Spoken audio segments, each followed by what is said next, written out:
नमस्कार, स्वागत आहे तुमचं अंजलीज रेसिपी मराठीमध्ये। आज आपण पाहणार आहे अतिशय चमचमीत आणि झणझणीत हा कांदा लसूण ठेचा। केवळ 2 ते 3 मिनिटांमध्ये हा ठेचा तयार होतो।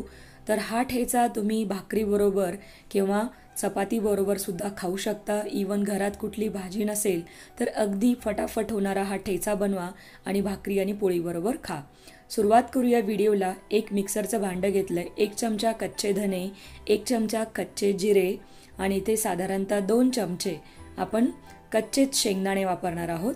याचबरोबर थोडीशी चिंच, इथे आपण आता साधारणतः 7 ते 8 लसूण पाकळ्या आणि 1 मीडियम साईजचा कांदा।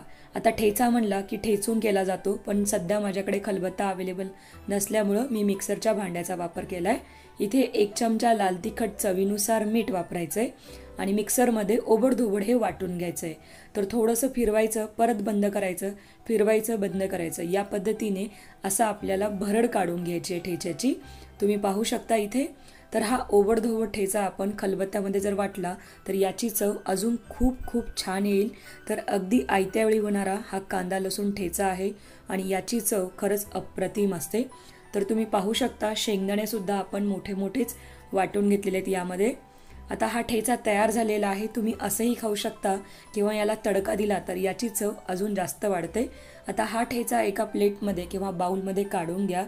शक्यतो हा ठेचा लगेचच्या लगेच बनवावा आणि लगेच खाऊन संपवावा, अन्यथा कांदा वापरल्यामुळे हा ठेचा खूप जास्त दिवस बाहेर टिकत नाही। ठेचा काढून तयार झाला की 2-3 चमचे आपण तेल गरम केलंय, थोडंसे हिंग टाकायचंय, याचबरोबर 1 चमचा मोहरी वापरायची आहे। मोहरी व्यवस्थित तडतडली की लगेच हा ठेचा आपण यावर थोडासा तडका टाकून घेऊया। तर व्यवस्थित तडका किंवा जे तेल गरम आपण मिक्स केलेलं होतं या ठेच्यामध्ये मिक्स करून घ्या।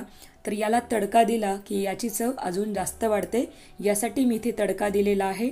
तर आपला फटाफट कांदा लसूण ठेचा तयार आहे।